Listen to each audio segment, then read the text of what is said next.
G'day, mate. Don't worry, I didn't come back from Australia sporting a super cool accent. I'm still an American/quarter Canadian. But I'm just celebrating the fact that this is a special Australian episode of the Novelizers. Don't want your popcorn, don't want your milk duds, don't want my shoes stuck in pools of sticky cola. Don't show me romance, don't show me fist fights, just show me words printed out under the book lights. Yeah, baby, novelize the movie. Give me sentences, paragraphs, and nothing to see. Yeah, novelize the movie. Write a book and turn it into a podcast. But let's not get ahead of ourselves. For all our new throngs of fans down under, The Novelizers is a show where we take classic films like, I don't know if you've ever heard of it in the Southeast Hemisphere, but something called Batman, The Dark Knight. And then we get TV comedy writers to turn it into an audiobook, which we get actors and comedians to narrate. Get it? Good. Now let's do it. Hey, Dave. How's it going? Hey, Stephen Levinson. Really great. Thanks for asking. How are you? I got a little bit of a cold, but a little post-nasal drip, but people don't want to hear about that, probably. I do, but that's my own hang-up. Yeah. Anyway, who do we have on the show this week? A bunch of Australians. Well, yeah. I've been Have to you ever Australia. What's it like? It's amazing. I think of it as sort of a fun-in-the-sun England, which would probably get me punched in the face in actual Australia. Well, that's kind of like the opposite of England. Yeah, I'm a fan, though. I've been there twice, Uh-huh. which is twice more than a lot of people. Twice more than me. Well, maybe we'll go together tomorrow. I would love that. Let's do it. But before we do, who do we have on the show this week? Oh, I'm glad you asked. We have Dave Bloustien. He's a comedian, improviser, and a 5-time award-winning TV comedy writer. And, yeah, he's from Australia. We've also got Robbie McGregor. He's a prolific actor and voice artist with screen credits as deep and as rich as his sexy, velvety baritone. Baz Luhrmann once called him the voice Australia trusts. But most Australians know him for his nightly delivery of the following program contains coarse language, adult themes, and nudity. He's also Australian, and I totally want to see that show he's talking about. Me too. And we're not done yet. No? We've also got Rob Kutner. He's an Emmy Award-winning comedy writer known for The Daily Show with Jon Stewart and Conan, and he's also the co-producer of this podcast. He doesn't live in Australia, though. Not yet. Can't go wrong with Rob Kutner and some Australians. So before we get into it, where are we in the movie The Dark Knight? I'm glad you asked, Stephen. Okay, at this point, Batman infiltrates Maroni's club and tortures him for the Joker. But Maroni, get this, he doesn't budge. Batman stops Harvey from killing one of the Joker's henchmen. And probably some other stuff happens, but that's all I know, really. That's enough. That's more than enough. File under don't even get me started. Let's do it. Robbie McGregor, use your deep, rich, sexy voice to novelize us.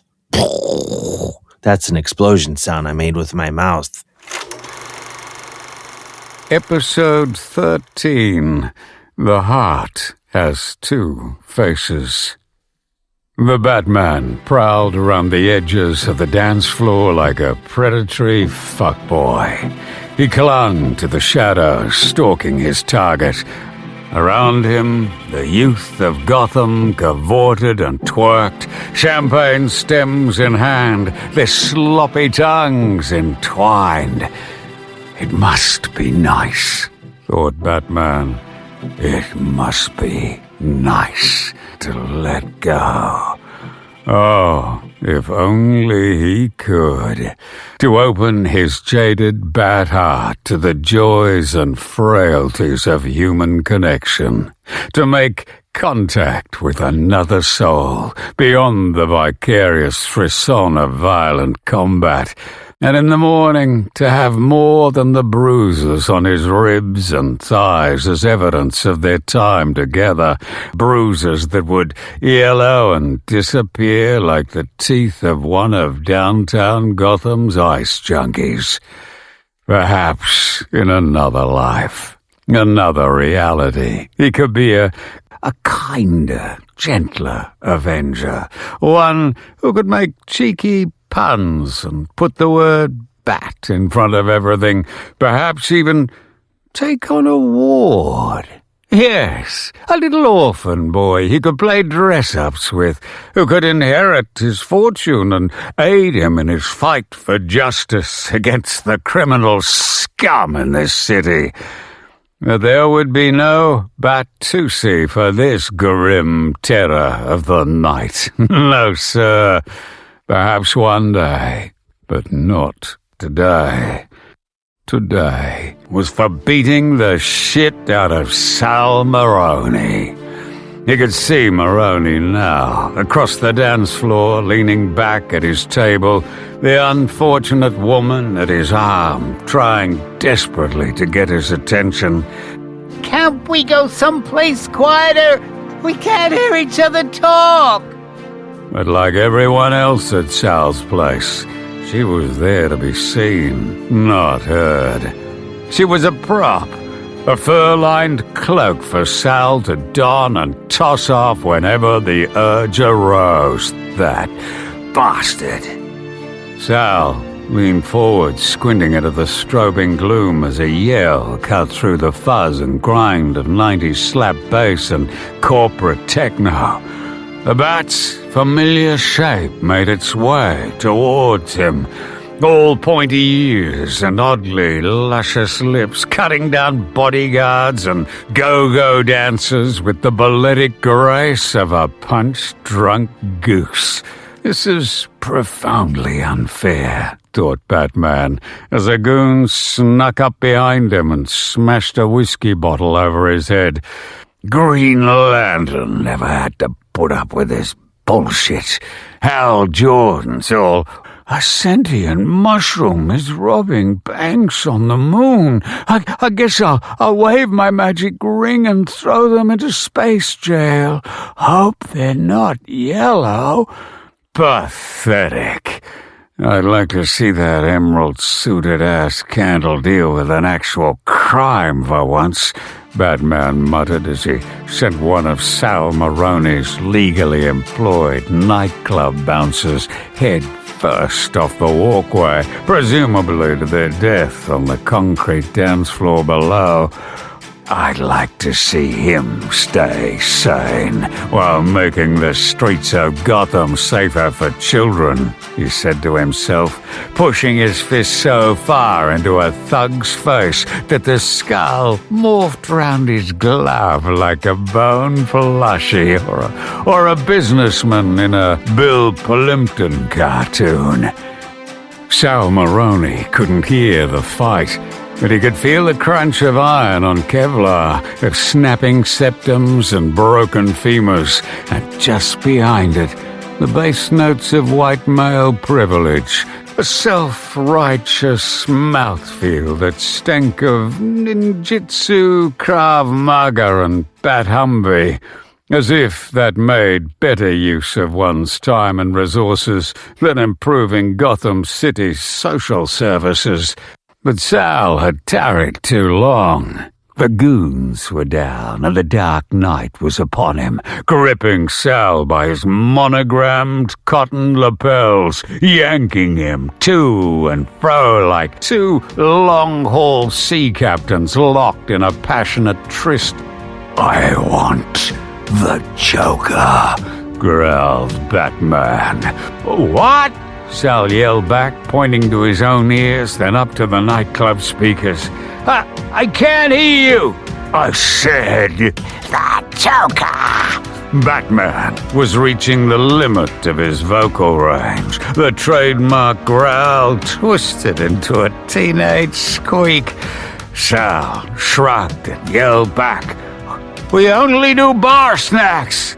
"No! The Joker! Damn it!" They would need to find somewhere quieter, somewhere they could hear each other talk. A few minutes later, after a violent leg-snapping interrogation that added absolutely nothing to the plot. Batman was flying in his gas-guzzling substitute bat penis across town to find District Attorney Harvey Dent. Dent was at an undisclosed location, in an abandoned building that the Batman had no context for and no way of knowing how to locate. Even for the world's greatest detective, this was going to be a bit of a stretch. But Dent was different to other men. The Batman, and yes, even Bruce Wayne, found himself drawn to him, as if Dent's cosmic satellite of legislative justice had a hold on the GPS of his heart. And somehow, that magnetic pull was lifting him out of the shadows. As he shifted into ninth, Batman allowed himself to smile, the corners of his bat mouth turning ever so slightly upward. It felt good. After all, he was alone in the car. Maybe he could, but Tusi, gingerly and with extreme self-consciousness, the dynamic mono straightened his bat gloves into a V and passed them across one eye. Did anyone see? Of course not. The windows were tinted black and he was doing 120 in a built-up area, unless the Riddler had bugged his bat buggy again. Screw it. He jabbed the bat stereo and turned the station to swinging 60s. Then, flicking the Batmobile over to autopilot, he gave into the music, jiggling and shimmying, his bat fingers flying past his bat face to the bat-tastic bat beat. And yes, why not put the word bat in front of everything? Why not? He was the bat boss of his bat damn self. Oh my God, what was this feeling? Joy, euphoria, whatever it was all thanks to Harvey.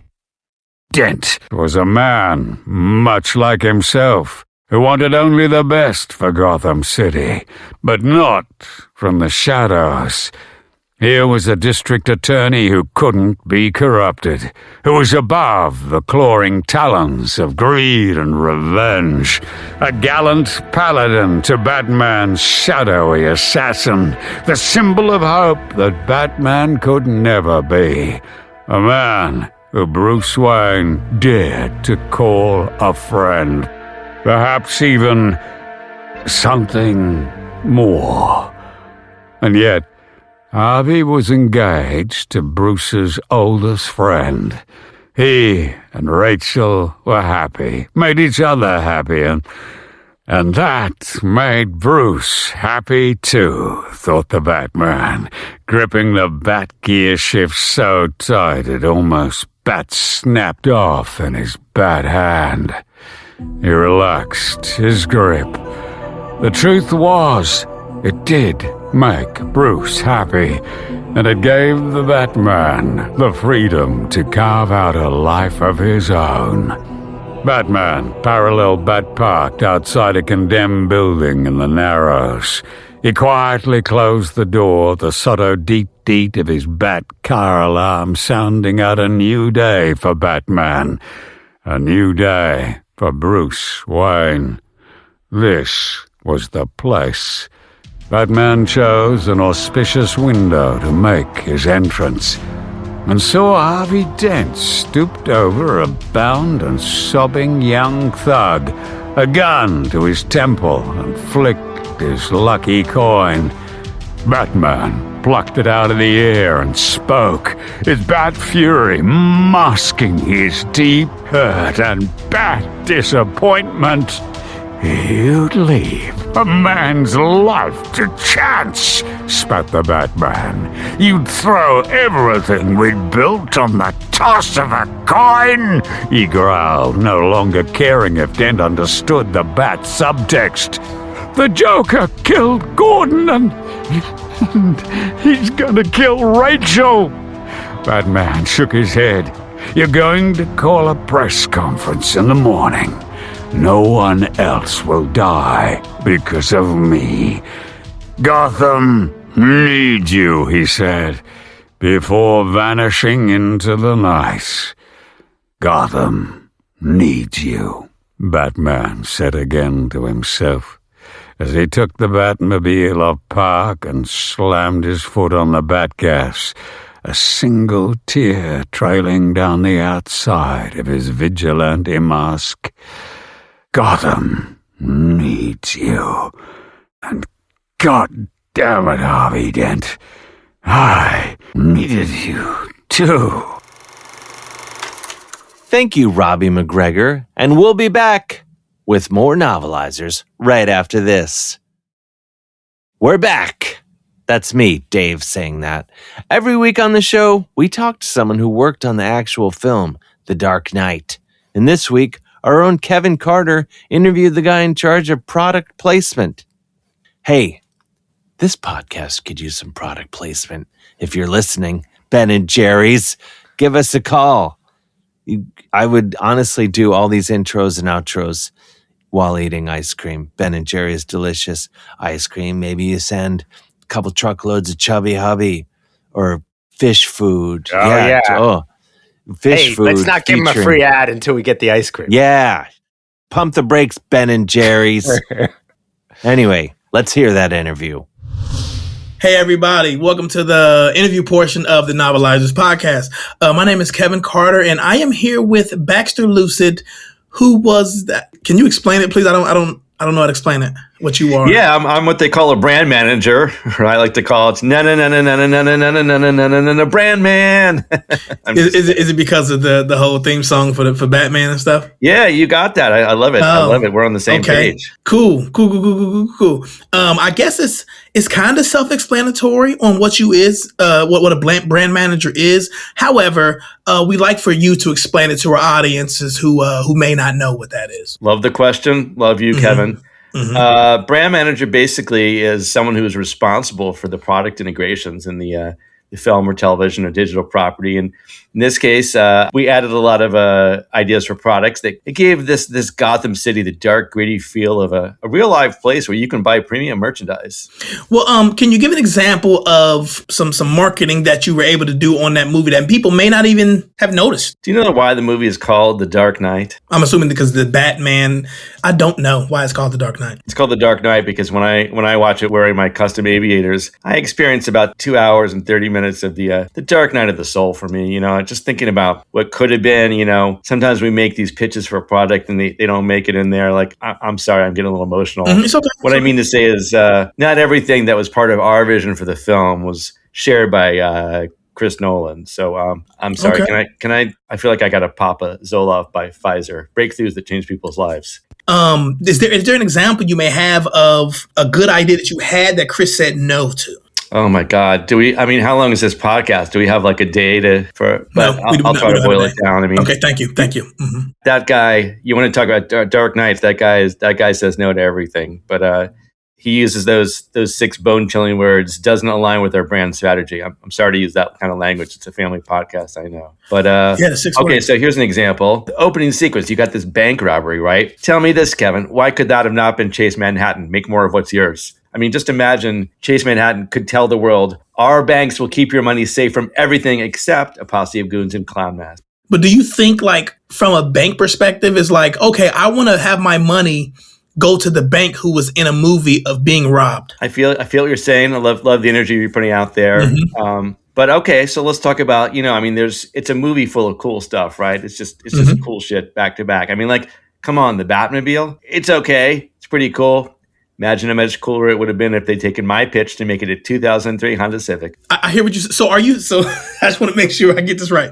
Are you saying he's just riding in a 2003 Honda Civic, or the Batmobile, the base of it is a Honda Civic, but it's still a Batmobile? Or is he just driving in what I can only imagine as a gray 2003 Honda Civic? Well, we want to live in the same world that the character is. So I think it would be sort of customized. It would still be kind of painted dark, Batman dark, or whatever you want to say. But it's still got the bones of a Civic. It's still got that weird kind of squeaking noise.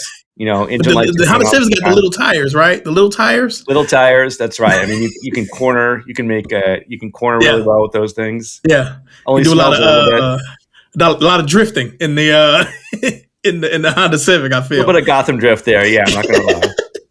Yeah. What got you into being a brand manager? I mean, I had a pretty average, I would say, childhood. For an LA kid, I was born at Cedars-Sinai Hospital. My first words were, "Here for LA, here for you." Pretty normal stuff. I went to freecreditcheck.com elementary, went to Mercedes-Benz Bank of America High. If you're a kid out here long enough, you just kind of fall into the business, Actually, there's a law in Los Angeles when you turn 18. By law, you actually have to be drafted into either the film, TV, or porn track. So I went with the kind of film and TV marketing. So how did the draft go? Was it like a letter, or like everybody dress up, they go sit and they wait for their name to be called?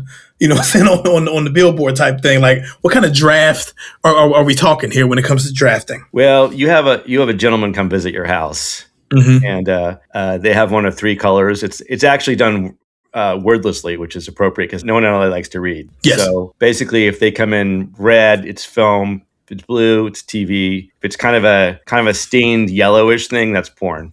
You just know. Yeah. Yeah, I figured that one would have been the porn color. We all know the lingo here. we know the lingo. We know, like, it doesn't matter where you're from. We know the lingo. What were you doing when you got the call saying, we want your assistance on this movie, which probably didn't know it was going to be so monumental at the time, but we want you to be part of this great franchise for branding? What were you doing, and how did that feel when you first got that call? Basically, they have... you may be surprised. I don't know if I should be revealing this, but they have a series of hydraulic tubes that just sort of lead you from one marketing gig to another. Like the Jetsons? They were using 23rd century Honda Civics. I think they were flying around. If I recall. Okay. But what happened was basically, it wasn't my first job. I've worked on a couple of things. So the first one is once the guy with the blue/red jersey arrived at my door, he took me off in his vehicle, and they put me on the set of The Devil Wears Prada. You remember that with Meryl Streep? Before me, they were going to call it The Devil Wears a Sensible Cardigan and Jeans. I was like, nope.